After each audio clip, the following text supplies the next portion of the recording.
उनके दर्शन हो जाएंगे तो करना ही जानते हैं। मेरा अनुमान है कि इन पंडित महाशय का नाम ही प्रश्नानंद महाराज है। प्रश्न का उत्तर देना तो इनके गुरु ने सिखाया ही नहीं। और आप केवल रोष करने में ही प्रवीण हैं। और आप शांताकारम धीर गंभीर हैं। वीर मनुष्यों, देव रूपीणों, कृपा करके अपना मंतव्य प्रकट कीजिए। बात यह है विप्रवर, माता शबरी ने हमारा मार्गदर्शन किया है। उन्होंने बताया है कि इस समय महाराज सुग्रीव से मिलना हमारे लिए कल्याणकारी होगा। यदि आपके कथनानुसार सुग्रीव जी नहीं मिल सकते तो हमें उनके मंत्री श्री हनुमान जी से ही मिलवा दीजिए। आपकी असीम अनुकंपा होगी। आप हनुमान से मिलेंगे? अवश्य। उनके दर्शन हो जाएंगे, धन भी सुगम हो जाएगा। यदि आप अपना वास्तविक परिचय दे दें तो हनुमान को हम अभी बुला देंगे, इसी क्षण। लो, इसी क्षण बुला देंगे, जैसे हनुमान इनकी पोथी में बन जाए। अवश्य। आप अपना परिचय तो दीजिए, हनुमान मेरे चुटकी बजाते ही आ जाएंगे। अच्छी बात है, तो सुनो। हम अयोध्या के परम प्रतापी महाराजा दशरथ के पुत्र हैं। हम वानर राज सुग्रीव से मित्रता करना चाहते हैं। मेरा नाम लक्ष्मण है। ये मेरे ज्येष्ठ भ्राता श्री रामचंद्र जी हैं। राम, श्री रामचंद्र,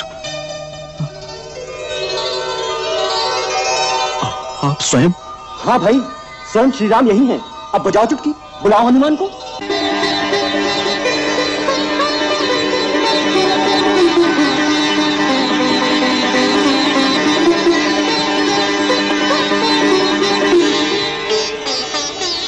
श्री राम, ये क्या कर रहे हैं आप? ये उचित नहीं। एक तो हम आपके द्वार पर कुछ मांगने आए हैं, दूसरे आप ब्राह्मण के रूप में हैं, महाराज सुग्रीव के कुल पुरोहित। तीनों प्रकार से आप तो पूजनीय हैं विप्रवर। फिर आप मेरे चरण क्यों छू रहे हैं? मुझे पाप लगेगा। स्वामी के चरण छूना पाप नहीं होता प्रभु। परंतु मैं आपका स्वामी नहीं हूं। आपके स्वामी तो महाराज सुग्रीव हैं। स्वामी का मित्र भी स्वामी ही होता है प्रभु। इसलिए आप मेरे स्वामी हैं, वंदनीय हैं। आपने सेवक को उठाकर अपने गले से लगा लिया, यह आपकी महानता है। ऐसे दयालु स्वामी के लिए तो सेवक को प्राण भी निछावर कर देना चाहिए। इतनी मीठी मीठी बातें कर रहे हैं पंडित महाशय, परंतु अभी तक अपनी पहचान नहीं होने दी। यही कुशल गुप्तचर की निशानी है। लक्ष्मण भैया, अब गुप्त क्या रह गया है? सारे भ्रम दूर हो गए। केवल मन में इतना सा खेद रह गया है। मैं तो जड़मती वानर ठहरा, प्रभु को पहचानने में देर हो गई। किंतु श्री राम तो सर्वज्ञ हैं। इन्होंने अपने अनादि भक्त हनुमान को पहचानने में इतनी देर क्यों कर दी? हनुमान? तुम हनुमान हो? हाँ भैया, मैं ही चिर सेवक वही हनुमान हूं।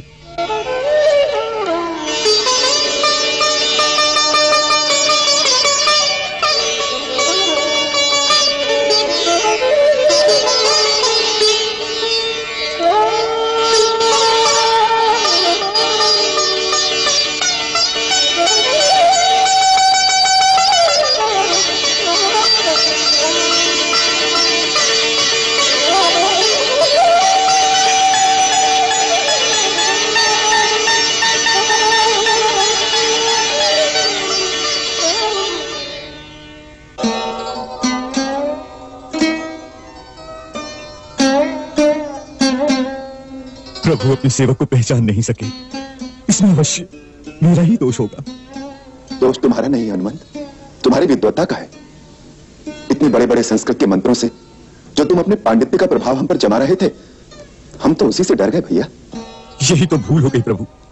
जहां भक्त ने प्रभु के सामने अपने ज्ञान और पांडित्य का प्रदर्शन किया, वही प्रभु उस पर हंसने लगते हैं कि जाओ, अब तुम अपने ज्ञान द्वारा मुझ तक पहुंचो। भगवान, इस भूल के लिए क्षमा करते प्रभु, क्षमा करते भगवान। नहीं हनुमान, तुमसे तो सपने में भी कभी भूल नहीं हो सकती। तुम तो मुझे लक्ष्मण और भरत के समान ही प्रिय हो। उधर ही बातें करते रहेंगे भैया, इधर भी कृपा दृष्टि डालो। श्री राम के तुम भी सेवक, मैं भी सेवक।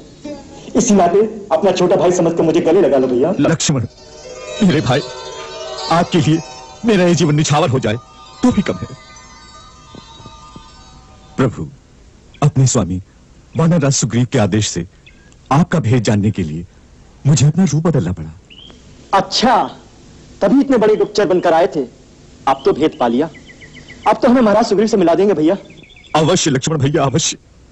आप दोनों का महाराज सुग्रीव से मिलने का अर्थ है उनके भाग्य का उदय जितनी आपको सुग्रीव की आवश्यकता है उतनी ही सुग्रीव को भी आपकी सहायता चाहिए।